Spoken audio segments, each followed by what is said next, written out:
Buenos días, tardes o noches. Sean muy bienvenidos al episodio número 20 de DX, su podcast en donde hablaremos de diagnósticos clínicos, datos, casos curiosos y experimentos psicológicos. Y, como pueden ver, apreciar, tenemos una invitadaza espectacular, y entonces está hasta allá. Es la doctora, Marta Olga Herrera Juárez. Bienvenida, ¿cómo está? Muchas gracias, Alex, por la invitación. Muy bien, defendiéndonos de todo y contra todos, pero muy bien. Perfecto. Pues, Agus, ¿cómo Gracias, estás? Agus, también por la invitación. Es un placer, la verdad, tenerla aquí. Nunca había estado con alguien así, ¿no? Esa magnitud. Nos estaba platicando fuera de grabación que ya hasta la conocen en Londres. Ya es internacional. Tenemos calibre internacional aquí. Nomás para que vean. Lo que traemos es pura calidad. Claro. Bueno, por lo general nos dedicamos a ver el aspecto clínico de la psicología, pero pues aquí es de todo. Aquí se habla de todo, más babosadas que otra cosa, porque bueno, obviamente pues es muy conocedora de nuestro trabajo, ya nos ha visto y es súper fan. Pero le vamos a decir más o menos cuál es el rollo. Nosotros platicamos y a veces sacamos chistes Perfecto. así, a veces un poco muy pasados de lanza. Perfecto. Pero ahí está. Ok, entonces se van a aguantar. Ajá. Nos aguantamos. Eso me gusta. Y bueno, el día de hoy vamos a hablar un poco de lo que es la psicología en el aspecto educativo. Obviamente, pues vamos a empezar un poco a grandes rasgos. ¿A qué se dedica un psicólogo educativo? Mira, la psicología educativa tiene esencialmente tres ramas. El psicólogo educacional, que es el que prácticamente el que está en el lado científico de la educación, el que analiza planes y programas de estudio, el que analiza los procesos de aprendizaje, los procesos de enseñanza, el que prácticamente es el que se dedica a la investigación y estudio de campo de estos procesos. Entonces se editan libros sobre estrategias de aprendizaje, sobre nuevos modelos y métodos de enseñanza y demás. Después tenemos al psicólogo educacional, el psicólogo que está al frente de la batalla con los niños, en el ámbito de cualquier institución educativa. Entonces, él tiene otras funciones, la observación, talleres con padres, talleres con maestros, la detección de los niños que tienen o presentan alguna necesidad educativa especial, ya sea que esté asociada o no a una discapacidad o a una aptitud sobresaliente.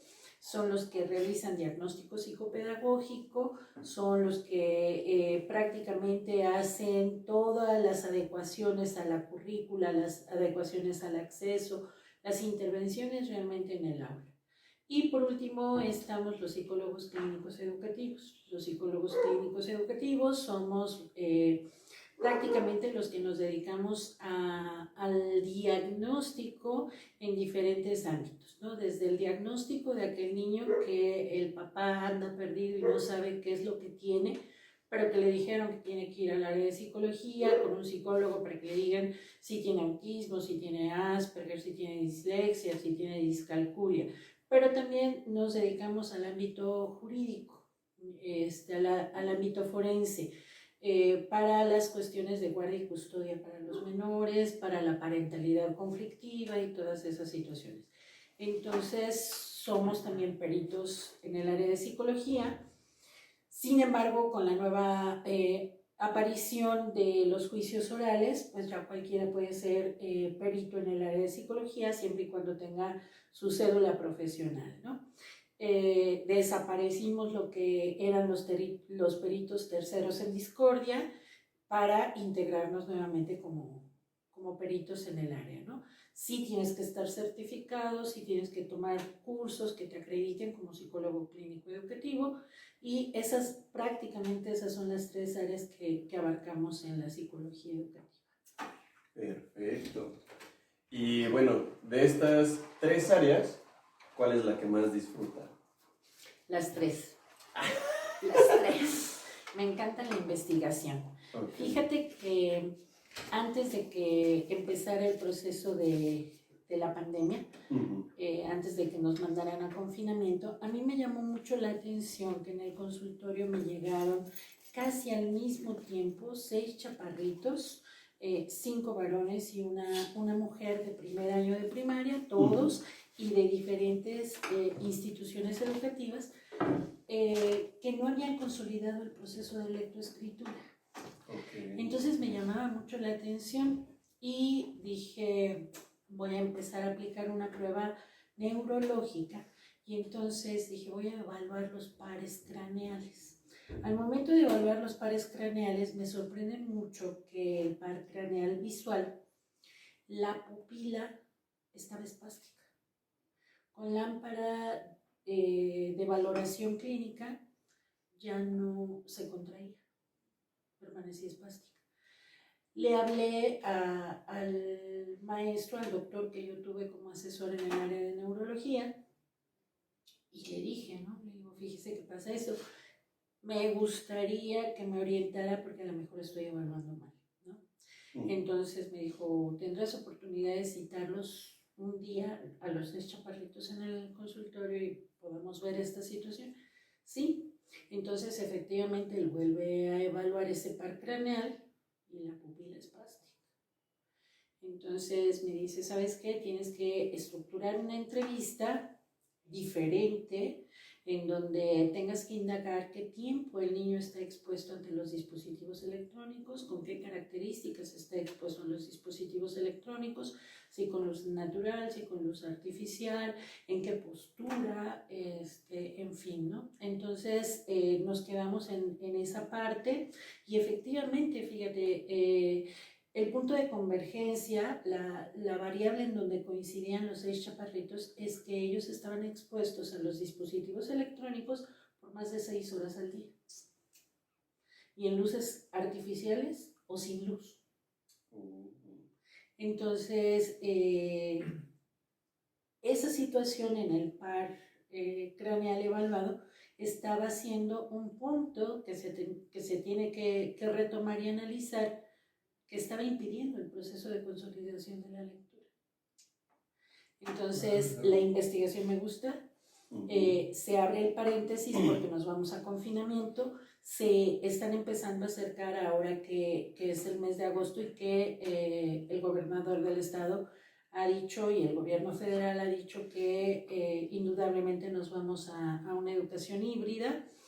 Entonces las mamás ya se empiezan a acercar, de los 6, 3 ya me han hablado para retomarlo, y entonces se tiene que retomar porque fueron niños que estaban en primer año y ahorita están en tercer año. Entonces tengo que retomar toda esa parte para ver, consolidaron la lectoescritura, no la consolidaron, si no la han consolidado, ver qué está pasando, volver a evaluar pares craneales y demás. Entonces, esa investigación pues es padrísima y la disfruto y la gozo, ¿no? Y tengo que ayudarme, tengo que auxiliarme de mis maestros, de mis mentores, para que me vayan también diciendo por dónde caminamos. El hecho de estar en las escuelas, pues he trabajado durante 36 años de mi vida en educación especial. Entonces disfruto estar en el frente de batalla, disfruto estar con los niños, he aprendido lenguaje de señas, he aprendido braille, gracias a ellos. Entonces, los niños que tienen dificultades o necesidades educativas especiales, pues me encantan, ¿no? Sea lectura, sea escritura, sea cálculo matemático, me encanta. Y bueno, ¿qué te puedo decir? Si en el consultorio a lo que me dedico, pues es al diagnóstico clínico. Entonces, las 3 áreas. Si me dieras a elegir, no sabría. Pero sí, las 3 las disfruto. Muy interesante todo esto. En serio, lo juro. Me voy a cambiar de carrera. Y el área educativa ve el área del deporte, de la psicología del deporte. Sí, está muy bueno. Bueno, lo vemos en el primer semestre, creo. Así es. Los psicólogos educativos, los que se dedican a la investigación, ven psicología del deporte. Sí, así que miren nomás que tenemos aquí. Hasta el Agustín y yo nos quedamos, mira, Sí, calladitos. Para nivelar más o menos esta situación, a ver, enséñanos a decir chinga tu madre en lenguaje de señas. Ay, no.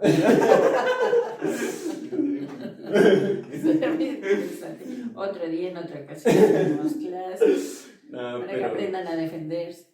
Pero sí me acuerdo, yo estuve en clases con usted por varios semestres. 5. 5 semestres.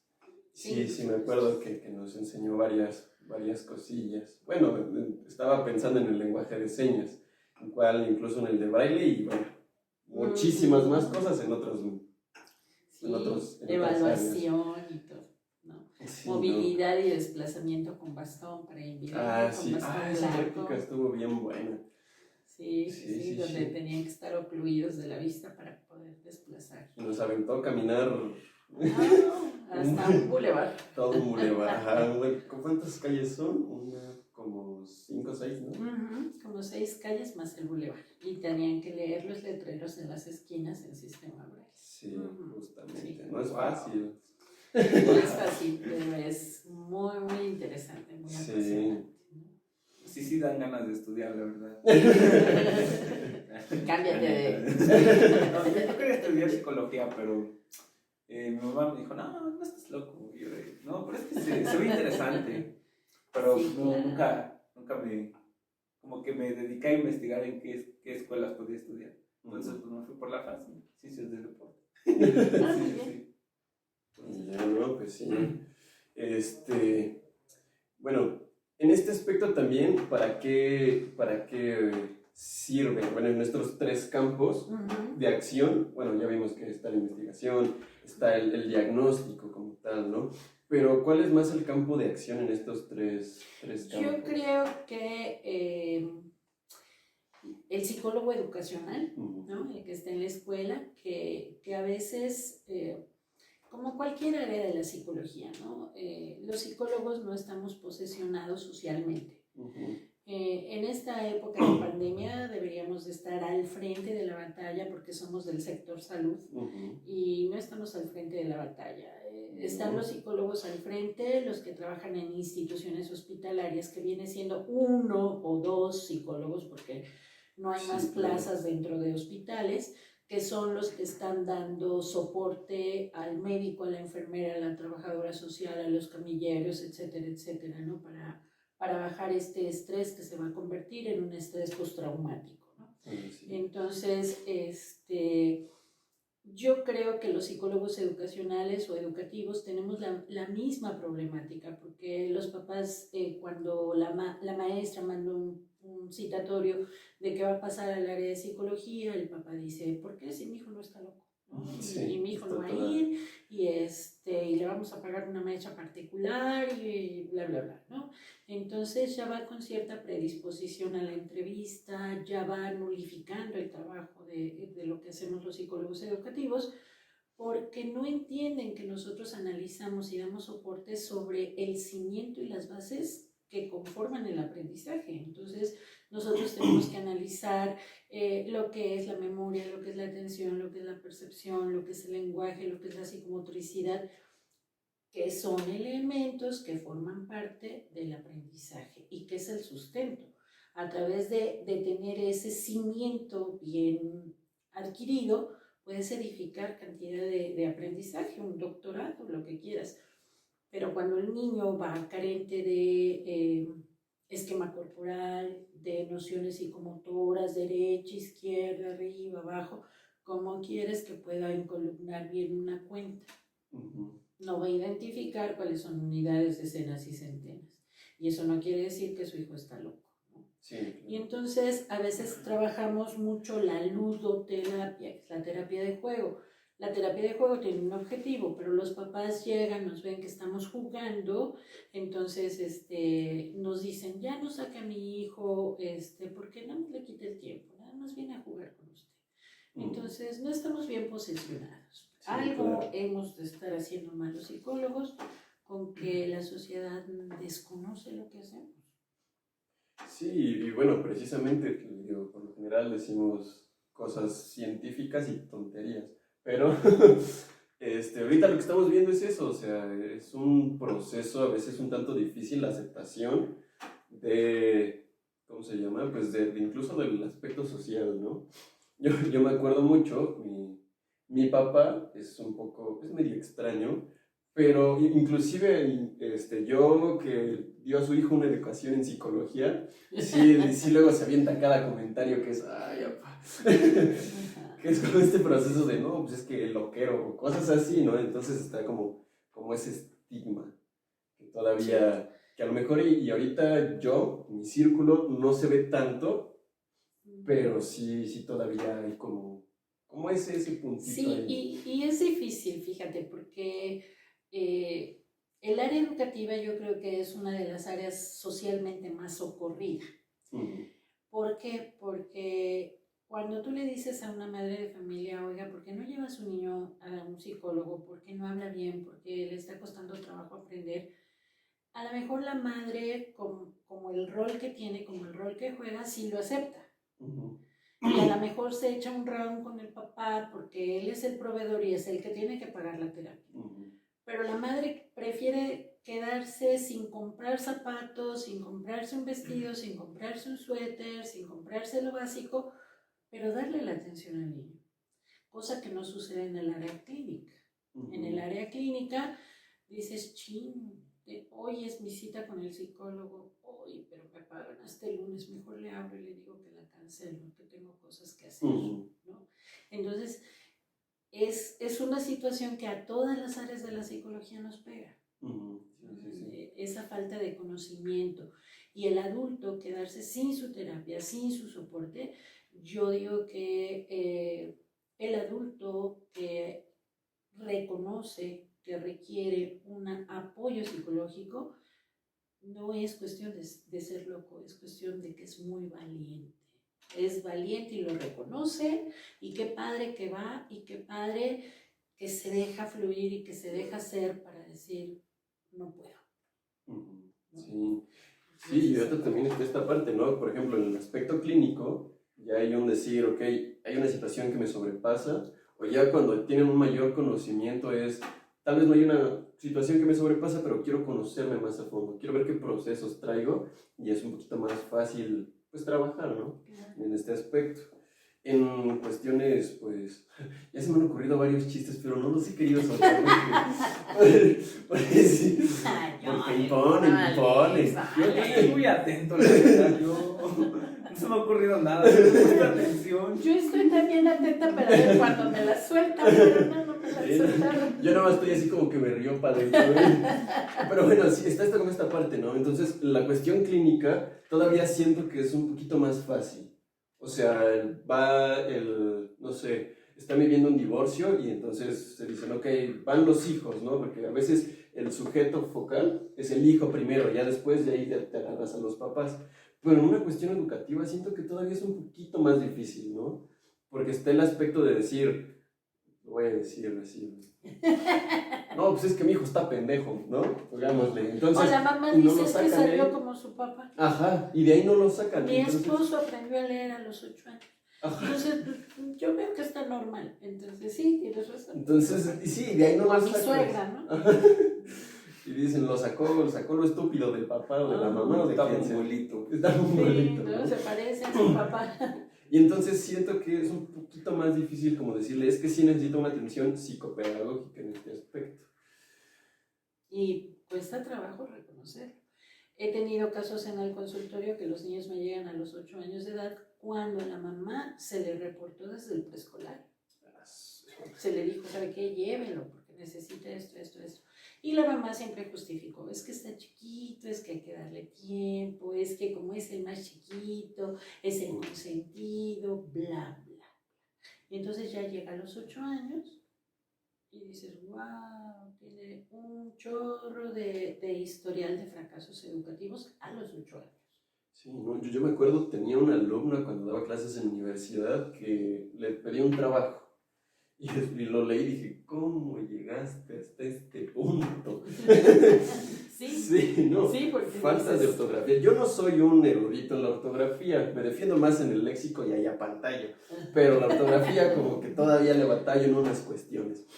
Pero sí, o sea, en este proceso sí es como, yo vi y dije, ¡ay! ¿Cómo que hacer sin H y con S? Sí, ¿no? Y, es como, Sí. y era una cosa que sí tenía que desglosar bastante y me entregó menos de una cuartilla y dije, Cristo bendito, ¿cómo le vamos a hacer para pasar? ¿No? Y ahí ya son cosas que le afectan el contexto y que le afectan su vida diaria, ¿no? Sí, Porque claro. ¿cómo va a llegar a un nivel superior y cómo va a presentar un examen profesional y cómo va a defender lo aprendido? O sea, No, y ahora sí que... estuvieron pasando, se oye feo, pero por lástima. Sí. No, y después de eso, o sea, creo que ya yo, una vez saliendo de la universidad, como que te das cuenta de muchas cosas. Y es decir, ¿cómo esta pobre alma se va a enfrentar a un aspecto laboral? Exacto. Y entonces caemos igual en lo mismo de decir, ¿qué psicólogos se han enfrentado a cierto tipo de personas para que digan, no sirve o este tipo de cosas? Y me ha pasado que veo así y son los que más tienen suerte. Nos consta. Sí. Uno le batalla, le echa ganas, le estudia y de repente ves al otro y dices, ¿cómo caramba le haces? Sí. Entonces... Y eso es cuando te dicen, ¿existe la suerte? Ajá, sí. Dices, bueno, pues quién sabe, pero es verdad, tienes razón. A veces gente que no es muy buena académicamente, tiene otras habilidades, tiene otras potencialidades. Y como dicen, el mundo es de los que se atreven. Entonces, a lo mejor los que estudiamos un poquito más la pensamos demasiado para podernos atrever, y entonces eso es una zona débil que probablemente tengamos que trabajar, ¿no? Sí, justamente. Para vernos con un Mercedes, ¿no? Algo más potente. Sí, ahorita se me ocurren como muchas preguntas, pero algo que sí me gustaría, ya que tenemos aquí a una gran conocedora, es este aspecto de que fuimos forzados en el aspecto académico a entrar en una onda más virtual. Y a lo mejor en una persona universitaria es más fácil un periodo de adaptación, inclusive también a alguien más chiquito, ¿no? Porque pues eso es su primer contacto con el mundo académico. Pero sí me gustaría saber, en una cuestión más hipotética, porque pues, se necesita más estudio para eso, ¿cómo podría llegar a afectar este proceso de estar frente a un monitor? Por ejemplo, estaba diciendo hace rato el aspecto de que estos niños llevaban 6 horas, les afectó en la cuestión visual y entonces el proceso de lectoescritura se vio afectado. Entonces, ¿cómo puede o qué otras cosas pueden afectar en los niños, cuestión primaria, secundaria, en este proceso de adquisición de aprendizaje? Mira, de la educación básica y lo que ahorita estamos viviendo a raíz del confinamiento, que son las diferentes modalidades de educación, ¿no? La virtual, la online, la distancia, la emergente. Lo que sucede, te lo voy a explicar desde la biología, ¿no? Los aspectos biológicos nos dicen que para poder sobrevivir necesitamos adaptarnos. Y que no va a sobrevivir ni el más fuerte, ni el más veloz, ni el más audaz, ni el más chingón. No. Va a sobrevivir el que mejor se adapte. Entonces, cuando llegó el proceso del confinamiento, hemos tardado, porque no nos hemos terminado de adaptar, hemos tardado mucho tiempo en ese proceso de adaptación, porque nos fuimos a casa y lo pensamos como vacaciones. Sí. Y entonces empezaron a alterar muchos ciclos que componen nuestra estructura cotidiana. El ciclo alimenticio, el ciclo del sueño, el ciclo de los hábitos, todos empezaron a alterar, ¿no? Entonces, a lo mejor sí teníamos o contábamos con 1 o 2 dispositivos electrónicos, pero teníamos 5 hijos. Sí. ¿No? Entonces, dale prioridad pues, al que iba en prepa, ¿no? O al que iba en secundaria, y el que iba a preescolar está chiquito, y ya ni lo metas, inscríbelo el año que entra, ¿no? Y entonces el chiquitillo andaba corriendo por aquí y por allá, y no había hábitos de nada. Entonces, fíjate, si no se ha cubierto biológicamente un proceso de adaptación, el cerebro no puede desarrollar un hábito. Y recordemos que los procesos de enseñanza-aprendizaje se forman por hábitos. Y uno de ellos es el hábito de estudio. Entonces, para que mi cerebro pueda tener un hábito, necesitan pasar 66 días en donde yo tenga que hacer la misma actividad durante una misma unidad de tiempo. Entonces, si los padres hubieran sabido de esta situación, a lo mejor hubieran hecho algo a favor de que se fomente un hábito en el cerebro. Recordemos que este proceso, enseñanza-aprendizaje, la enseñanza depende del docente, pero el aprendizaje depende del individuo que aprende. Y entonces no le han enseñado a nadie, ni de preescolar, ni de primaria, ni de secundaria, a establecer estrategias de cómo aprendo mejor una vez que me adapté. Pero como no ha habido adaptación, ¿cómo puedo desarrollar la forma de decir cómo aprendo mejor? Ah, pues ¿sabes qué? ¿Tienes tu clase? Sí, no estés acostado, levántate. Siéntate bien, espalda derechita. No desayunes, estás en hora que tienes que estar atento, centra tu atención.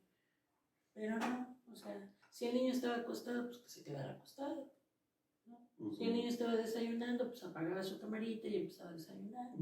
Si lo mandaban a un lado, dejaba la cámara puesta o el celular prendido, se salía, la cámara estaba apagada, se salía, regresaba, ¿de qué hablaron? ¿Qué dijeron? ¿Quién sabe? Entonces, imagínate ahora en esta propuesta de regresar a clases presenciales en un modelo híbrido. Vamos a tener los psicólogos mucha chamba siempre y cuando nos interesemos en investigar qué sucede en relación a esos procesos. ¿Por qué? Porque no podemos empezar a detectar niños con problemas de aprendizaje después de 2 semanas que regresaron de un confinamiento. Así como hay un proceso de adaptación al confinamiento que no se ha dado, debe de haber un proceso de adaptación al desconfinamiento. En donde tienen que adaptarse los niños a formar hábitos de protección a la salud y la higiene personal, que tampoco lo han trabajado en casa. Entonces, ¿cuál es el dilema de ahorita? Que los papás están hartos, que los papás empezaron a dar cuenta de que el niño realmente tenía problemas de aprendizaje, que no era la maestra que le había tocado, sino que realmente pasaba algo en el niño.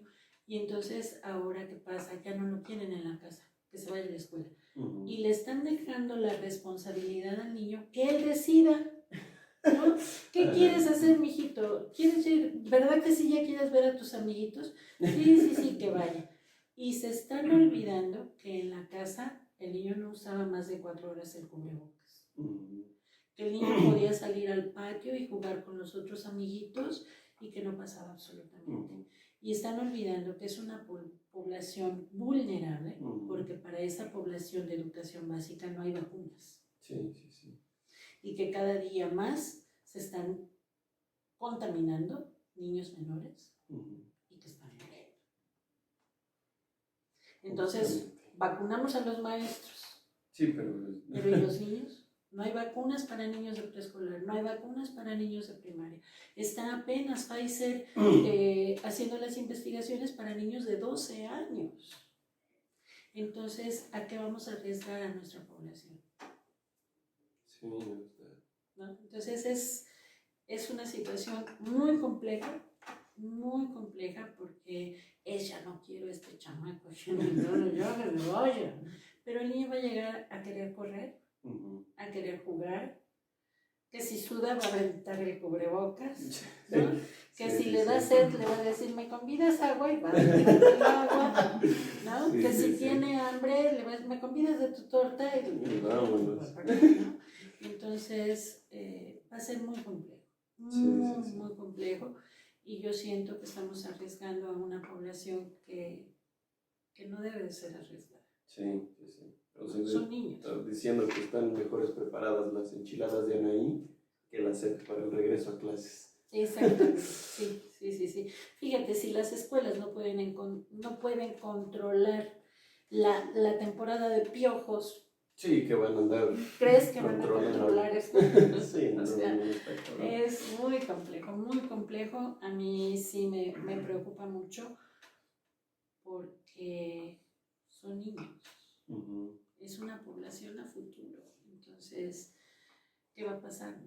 Sí, sí, sí. No, y es que a mí, bueno, yo lo veo más en un proceso como, pues, un tanto diferente, ¿no? Porque es también el primer contacto que tiene el niño en cuestión de socializar. Entonces, estar frente a un monitor viendo a los demás, pues, como dicen, también está, como dice, perdón, también está esta parte de, pues, ya me aburrí, el papá no me presta atención, yo me voy a jugar, regreso, que ya me gritaron, ya me regañaron. Y también decía, ¿no? Y hay 5 ahí. Y sabes que los papás, muchos papás ya salieron desde hace tiempo a trabajar. Sí. Entonces Sí. ya se quedan cuidadores secundarios con el niño, que puede ser una abuelita de más de 60 años, que puede ser la vecina. Entonces, menos límites, menos contención tiene el niño, hace todo el día lo que se le pega a su gana. Entonces, es como esa masa del moco de King Kong. Ajá. El cerebro es así del niño, necesita siempre tener un contenedor. ¿Para qué? Para que esa masa vaya adquiriendo forma.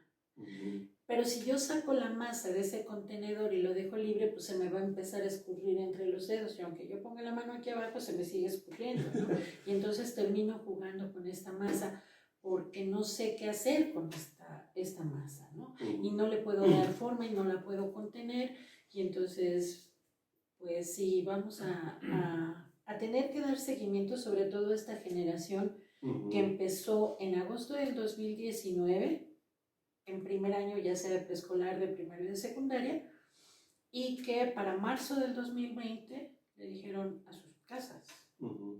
Y que empezaron en un primer año y que ahorita están en tercero. Sí. ¿No? Y son los que te van a mantener a ti cuando tengas 60 años, y son los que van a mantener a él cuando tengas 70 años. Y entonces, ¿qué va a pasar con esta generación? Sí, claro. ¿No?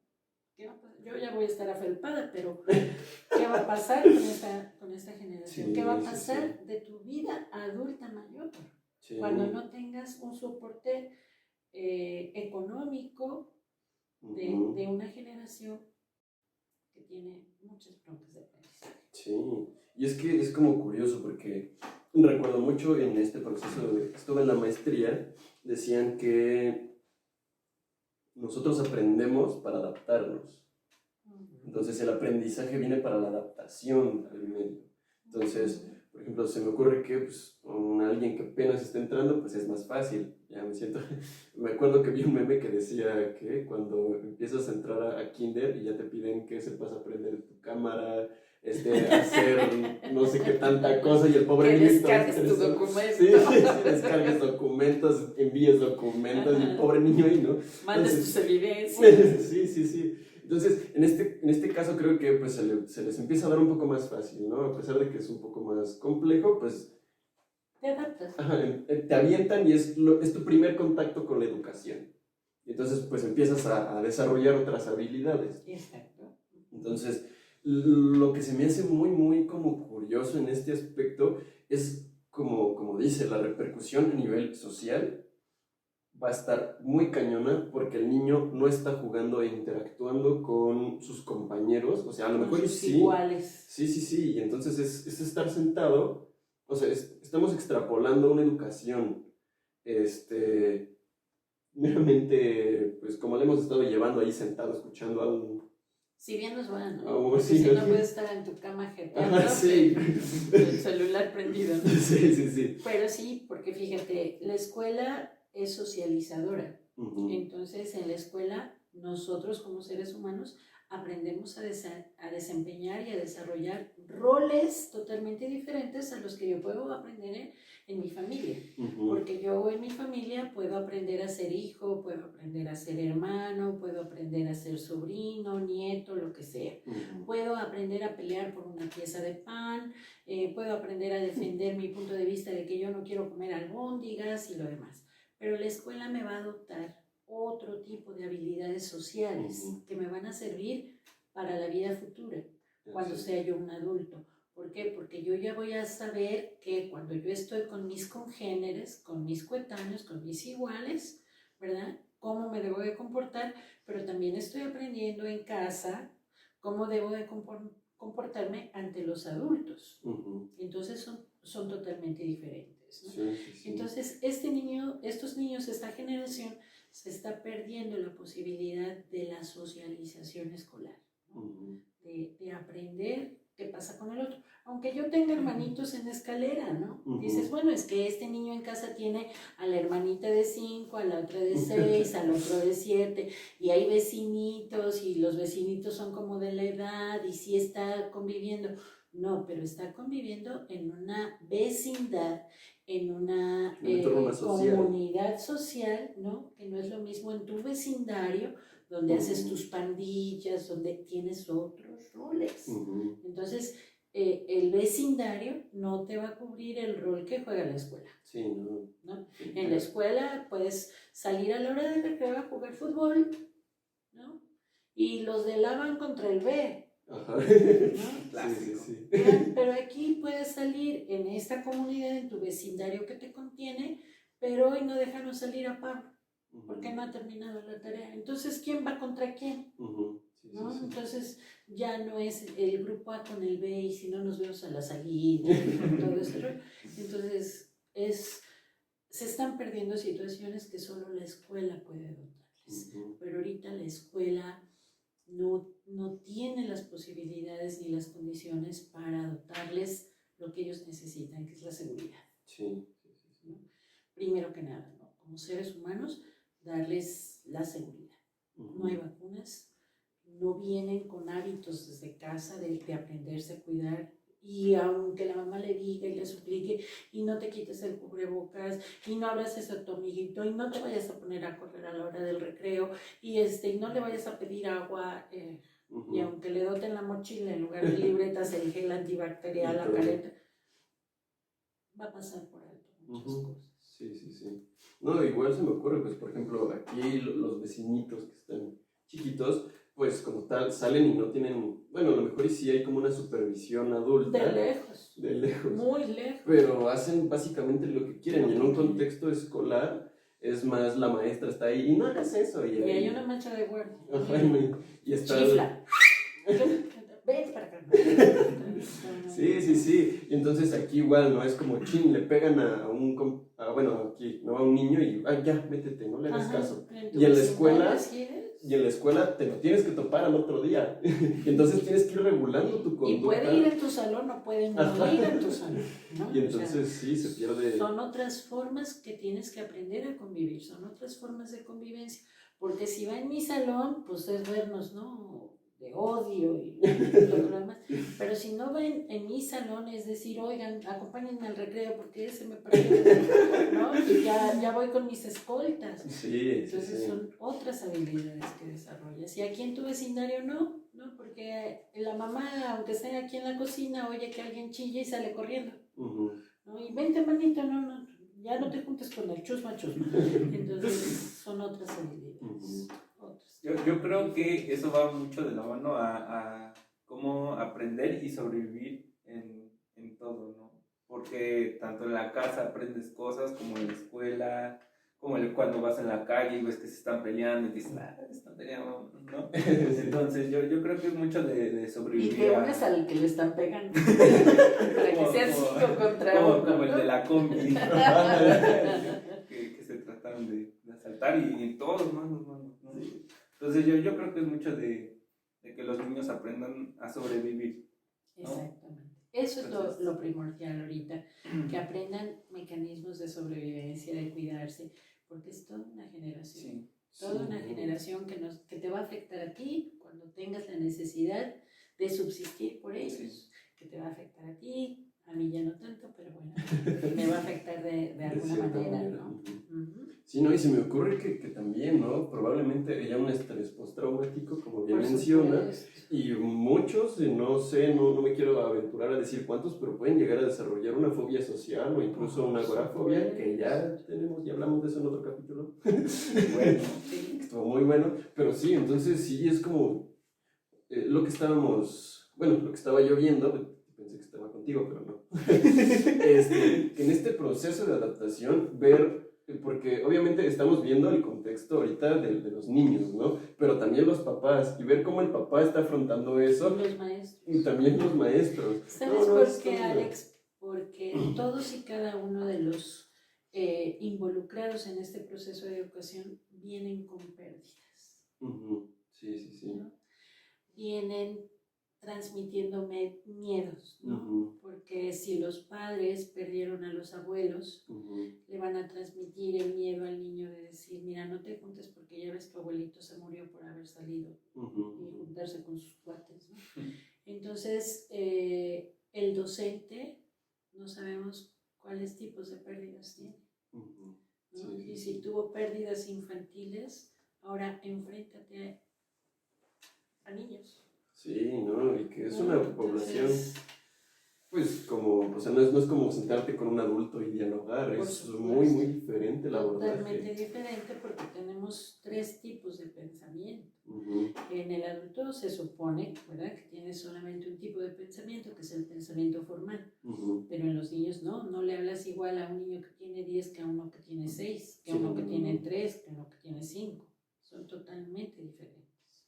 Sí, claro. Esa parte. Sí, son temas muy interesantes. Muy interesantes, sí. Alex. Ay, bueno, vámonos a lo que estábamos, ya nos desviamos de la cuestión. Bueno, además de que pues, está en el consultorio, también está en este proceso de dar clases a gente como de nuestra edad, y también a personas con necesidades especiales, ya sea con sobresalientes o que tengan alguna otra condición. Pero a mí me gustaría, dando clases, ¿qué situación, en un contexto más normal, por así llamarle, qué es lo más gracioso que le ha pasado? Pues fíjate que gracioso no he tenido, ¿no? Así de que, por ejemplo, te salga el gallo Claudio cuando estás hablando, ¿no? De que prendes la cámara y todavía tienes la chinguiña del tubo o lo que sea. No, pero me pasa frecuentemente de que el sujeto no quiere prender la cámara porque no está acostumbrado a verse. Entonces, aunque le digas, te pone 10,000 justificaciones y todas son válidas, ¿no? Como psicólogos sabemos que lo que digas es válido. Entonces, la verdad es esa. ¿Cómo voy a prender una cámara si no me gusta lo que veo? Y eso es terrible. Y si le doy clase a futuros psicólogos, ¿cómo chintetes no voy a trabajar con eso? Sí, claro. ¿No? O sea, ¿cómo yo psicólogo te estoy invitando a ti a que te aceptes como eres si no quiero prender la cámara de mi dispositivo para una clase virtual? Sí, y además es esta también pérdida de contacto conmigo mismo. O sea, porque de cierta forma a nivel un tanto más profundo me evito y me evito mostrarme. Entonces, no, es que esto... Y puedes tener cualquier justificación, ¿no? Me han dicho las alumnas, ay maestra, discúlpeme, pero es que si prendo mi cámara se lentifica mi internet. Ajá, sí.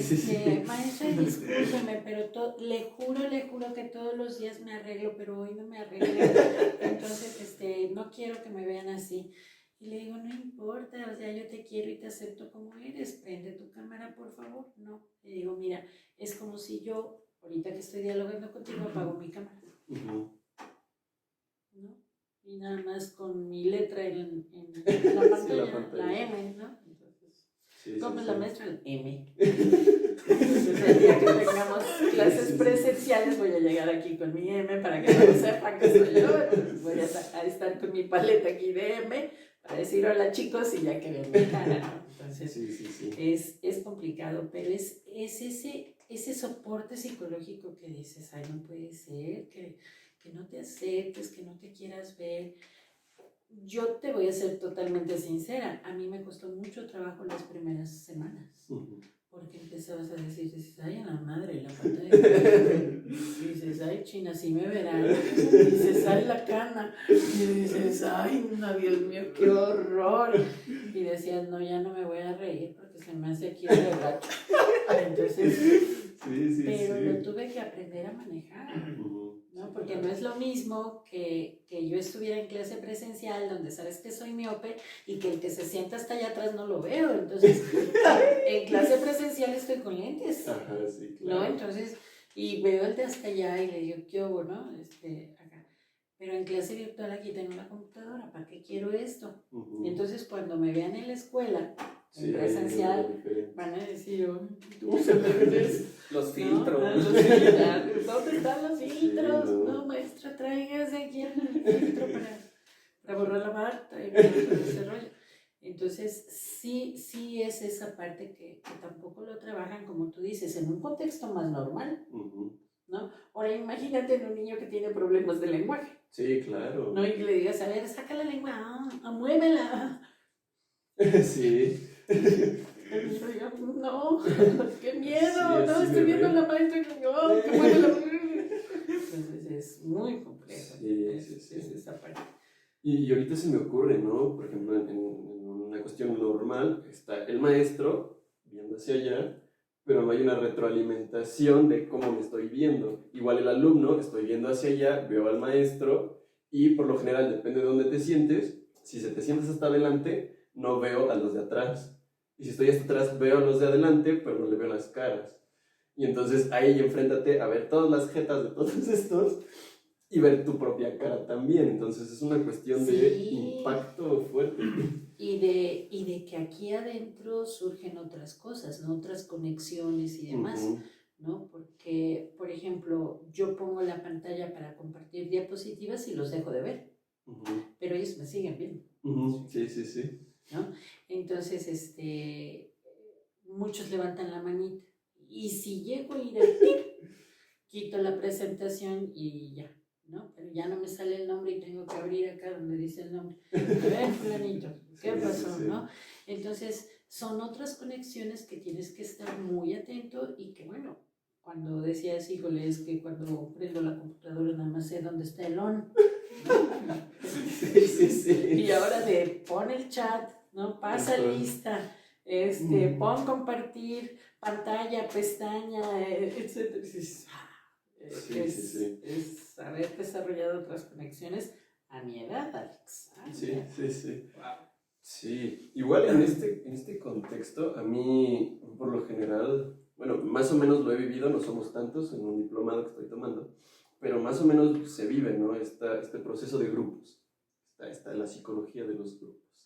Yo me acuerdo que yo era de los chistositos. De aceptar, de los que siempre también, de los aplicados y de los que hacían sus cagaderas por ahí. Pero no se crean, yo les voy a platicar una vez que lo puse en una práctica en segundo semestre de dar una conferencia en auditorio. Entonces fue muy interesante. Te tocó con con Chang, Mario, con no me acuerdo, porque fuimos los fuertes. Sí, fueron muy fuertes, entonces no se crean que es tan chistosito. Cuando se lo toma en serio es muy en serio. Sí, pero sí, en este aspecto, por lo general, pues siempre está como que el callado, el chistoso, pero ahí se modifica, ¿no? El que se duerme. El que se duerme. Sí, está. Llegaba el tiempo. Ya se acabó la clase y vamos. Sí. Pero aquí, ¿cómo se vive en un proceso virtual? Obviamente está el que se duerme, ¿no? Sí, ya claro. la cámara y ni te enteras, ¿no? Pero también está el que desayuna. Y cuando le dices, a ver, fulanito, y no prende la cámara, pero estás oyendo la masticadera, ¿no? Entonces dices, uy, pues que la cortina de la torta. Entonces, sí se da esa parte. Y cuando les dices, les va a tocar exponer el tema, y cuando exponen, quiero la cámara prendida, por favor, porque quiero ver su lenguaje corporal, cómo dominan el tema, cómo se desenvuelven, todo ese rollo. Y si ese día se les va el internet, la luz, lo que sea, le hablan a un compañero y le regalan con sus datos móviles una llamada una videollamada para que yo vea de todas formas, ¿no? Entonces es muy complejo ese proceso grupal, ¿no? Ese fenómeno grupal. Ahorita tengo, por ejemplo, alumnos que no se conocen y que ya van en quinto semestre. Eso sí. Acaban de pasar en quinto. O sea, Sí.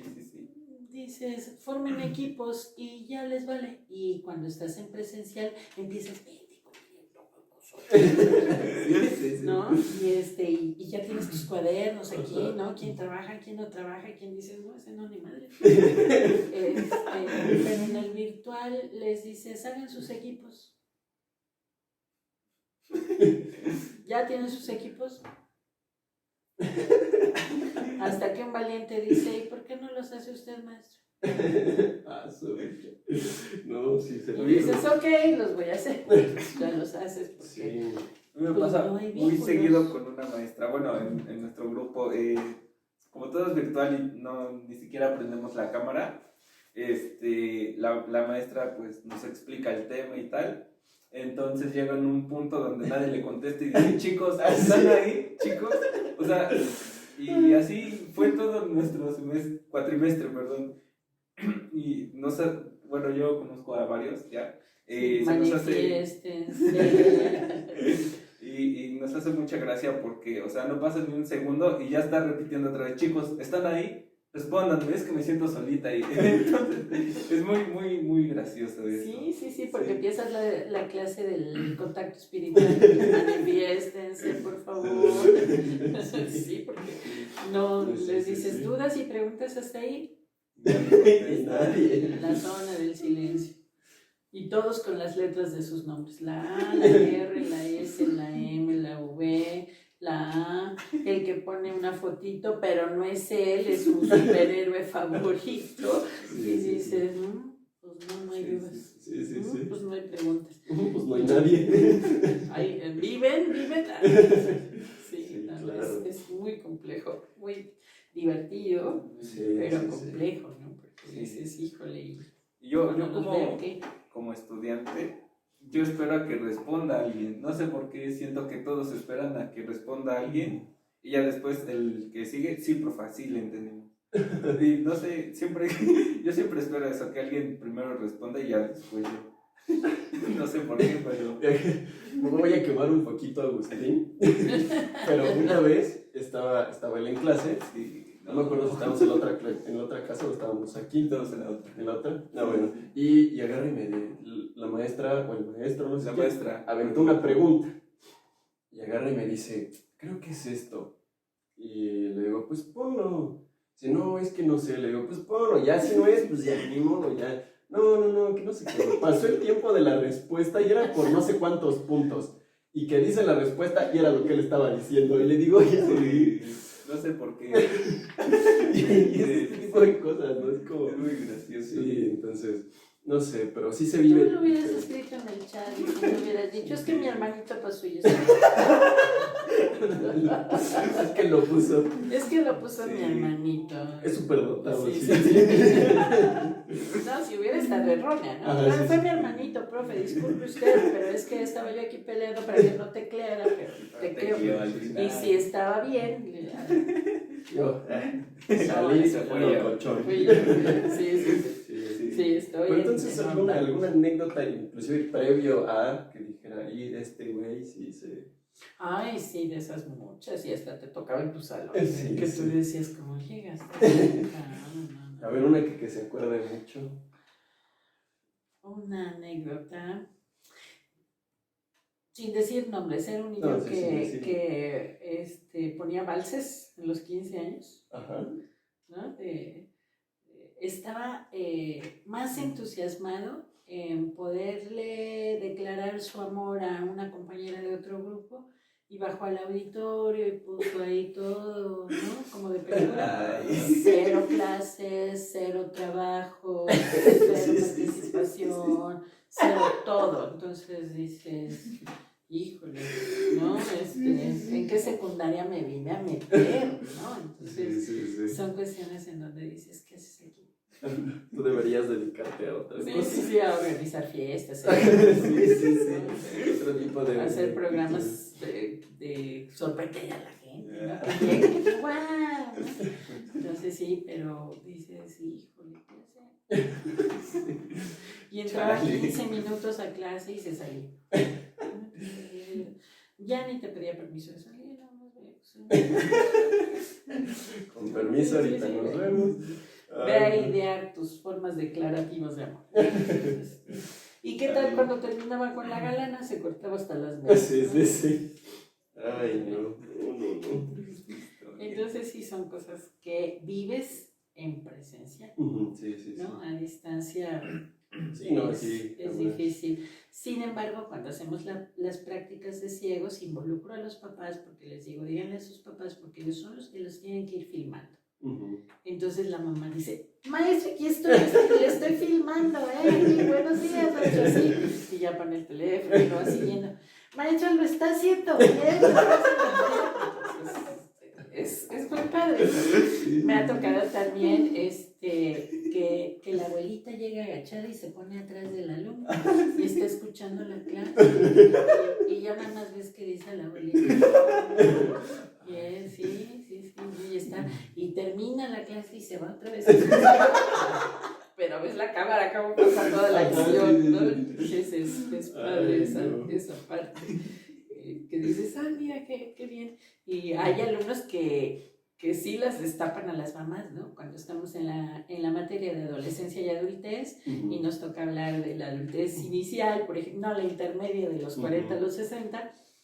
Entonces, hay alumnos que dicen, mi mamá está aquí, quiero oír lo de la menopausia, maestro. Entonces, y ahí balconeando a la mamá. Sí, ahí balconeando a la mamá. Y ya le dice, señora, bienvenida sea.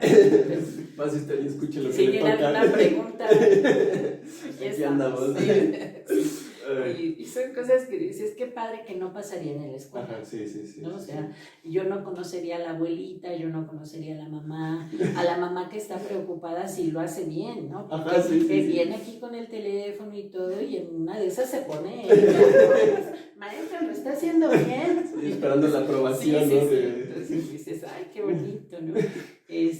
Me tocó ese día que hicimos la práctica, me dice, el alumno es un alumno de Tabasco, y eran las inundaciones. Y dice, maestra, dice, yo nada más lo voy a hacer aquí dentro de la casa, no voy a salir a la calle porque me ahogo. Entonces dices, ok, estás disculpado, no importa, nada más subí y baja escaleras y hazlo sin ayuda. Entonces, también, y dice, y el alumno, mi mamá me está filmando, maestra, así es que si me caigo es culpa de mi mamá. Sí, ¿no? Y eso que está muy bien. Y es que sí, o sea, creo que son otro tipo de vivencias que, como dice, no se pueden vivir en ese tipo de cosas, pero que a lo mejor y a la par, por ejemplo, quitarme responsabilidad y dársela a mi mamá, de decirle, si yo me caigo es por su culpa, también se podría ver, ¿no? Si me caigo es por culpa de mi compañero, ¿no? No me agarró bien, no sé, pero ahí anda. Pero ahí... Ves que cuando hacemos la práctica nos vamos en fila de niños, ¿no? Y solamente el que va hasta adelante lleva toda la fila, toda la responsabilidad. Y nadie se cae, ¿no? Pero acá sí, dice, me caigo es culpa de la señora. Lo veía bien. Entonces sí hay cosas que son diferentes, ¿no? Tanto en el aula virtual como en el aula presencial. Entonces, pues es parte del proceso. Tenemos mucho camino que andar, mucha investigación que hacer, responsables de muchas cosas vamos a hacer, entonces ahí la llevamos, Alex. Muy bien, pues yo creo que vamos cerrando porque ya llevamos no sé ni cuánto tiempo llevamos, no pero sé. Y pues vamos cerrando, muchísimas gracias a ustedes, gracias por invitarme, estuve muy a gusto, muy divertido, muy provechoso, muy entretenido, muchas gracias. No, al contrario, esperemos que venga en alguna otra ocasión. Claro que sí, me invitan y con mucho gusto, yo voy a estar aquí. Pues algo que le quisiera decir a nuestras dos personas que nos ven. Que ayuden a un adulto a tomar conciencia que la decisión de regresar a una escuela a clase presencial no es del niño, es de un adulto. No los expongamos, no hay vacunas. No es que ellos sean el medio de transmisión, es que ellos pueden infectarse. Entonces, cuidemos a nuestras generaciones. Sí, que ellos van a ser los que nos van a cuidar en un futuro. Exacto. Y si no, nos va a pasar como a Canadá, como a otros que casi no hay niños y están diciendo, vénganse quien sea, pero vengan a dar movilidad a la economía, vengan a dar movilidad a muchas cosas. Entonces, no, o sea, en verdad, piénsenlo bien, no los expongan. Es lo único que podría pedirles, ¿no? Que sea una decisión de adultos y no que el papá diga, pues tú qué quieres, ¿no? ¿Verdad que ya quieres ver a tus amiguitos? Sí, no, que es más por la desesperación de ya no te quiero. Sí, ya Ya vete de aquí.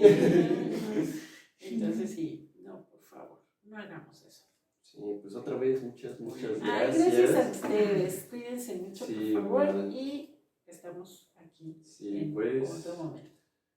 pues nada, síganos en nuestras redes, aparecen aquí abajo.